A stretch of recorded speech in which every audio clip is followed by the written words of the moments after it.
Hi there. I am so excited to be going live here today with you all about this topic that is so interesting to me and so fascinating to me and something I love talking about. So I'm going to be challenging myself actually to be coming on here live every Friday to talk a little bit more about the sober lifestyle. And that is because I know Fridays are when it really hits hard for anybody that's sober curious, right? We all start to get a little excited about cracking open our drink or pouring our glass of wine on a Friday afternoon or a Friday evening.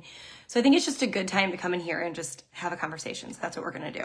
So hopefully I'll be here every Friday talking about this. But just a little bit about me in case you don't know me. My name is Julie Muse.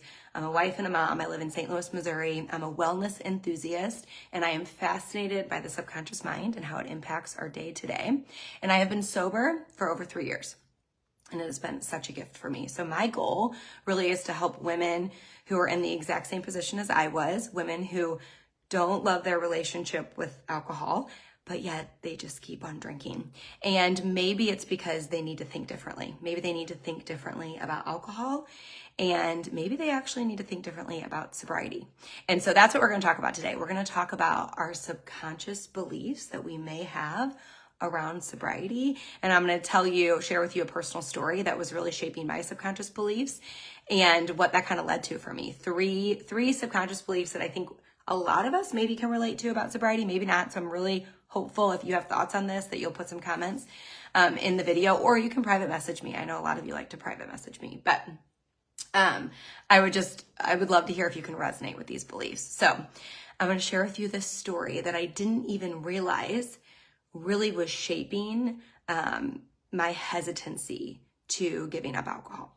So like I said, I'm from St. Louis. I grew up Catholic, and in the Catholic scene in St. Louis involves a lot of drinking. Okay, alcohol is usually present at most of our parish functions. If you're from St. Louis, you understand.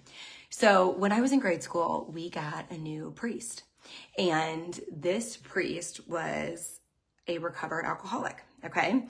And so next thing you know, things started to really change around our parish. So another thing to note about him is he wasn't like the warm and fuzzy priest. He was very stoic. I would say he was kind of cold. He just, there's different priests, but that was his vibe. And because he was a recovered alcoholic, next thing you knew, like wine was removed from mass every day. I think it was replaced with like a juice, which is fine. But wine was removed and juice came in. And then there were these big parish functions that all of a sudden, where alcohol would normally be, there was no longer, we could not have alcohol anymore. And you can imagine, like being a young kid, the parents that enjoyed alcohol were talking about this. This was something that frustrated them. They didn't appreciate it. And so I was just a kid taking this in. And I didn't really realize that had given me like 3 pretty strong subconscious beliefs around sobriety and what that looked like. Okay.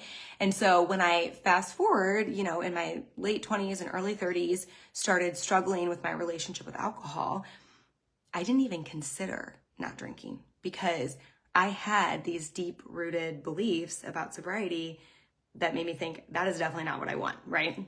Okay, so here are the 3 beliefs that I just didn't even realize consciously that I kind of had around sobriety. Number 1, I kind of assumed that sobriety was inconvenient. So what I gathered from that event, that memory as a child, is that for him, this was his decision. And yet he was kind of taking his journey with alcohol, and he was, in a child's mind, he was kind of forcing that on other people, right? Like, this is what I'm going through. So now everybody else, I need you to adapt to this thing that I've got going on. Well, I don't like to inconvenient people ever. Like, I would never like to be the inconvenient one. So to me, this was like a subconscious belief that I was believing about if I ever wanted to go alcohol free, I was going to make other people uncomfortable. Now, what have I actually seen in the past 3 years of sobriety? That is not at all how I handle it. That's not even what I need. It doesn't bother me at all to be around people that are drinking. I enjoy being in the mix. So if there's a party going on, I want to be right there in the middle of it. So I don't relate at all to that to what that priest went through. And that was his journey. But my point is that that doesn't have to be your journey in sobriety either, right? So I in no way find that my decision not to drink is inconvenient to other people. But yet that was a belief that I was holding on to that kind of kept me stuck and kept me in the rhythm of drinking. The next one is that sobriety is obviously pretty boring and lonely, right? Like, I actually have this vivid memory of us being at our parish picnic, and here was this big party going on, and I looked over at the rectory, because the other side effect is that he almost never was, around for our events, right? Like, he didn't want to be around because it was probably a trigger for him. So I remember looking at the rectory and being like, oh, that's where he has to be because he can't be around alcohol. And here is the big party that he's not a part of. And so that is what I accepted in my subconscious mind as normal, right? That if you are sober, the party is over here and you are over there. And, how is that actually manifested in my life? Absolutely not, like what I just said, right? You can totally still be a part of the party if that's what you want. Now, is what you enjoy maybe going to shift a little bit? Yeah. Is it going to be a little uncomfortable or maybe awkward in the beginning when you're getting used to it? Yeah, for sure. But absolutely not does sobriety and the alcohol-free life mean that you're over here and the party's over here, right? And so then that final subconscious belief that I didn't even realize I had around sobriety is that sobriety was for alcoholics. So, I saw him as this person that had a challenge with alcohol, and all these other people that were having a blast at the party as not, right? And what I've since learned is that it's very different than that.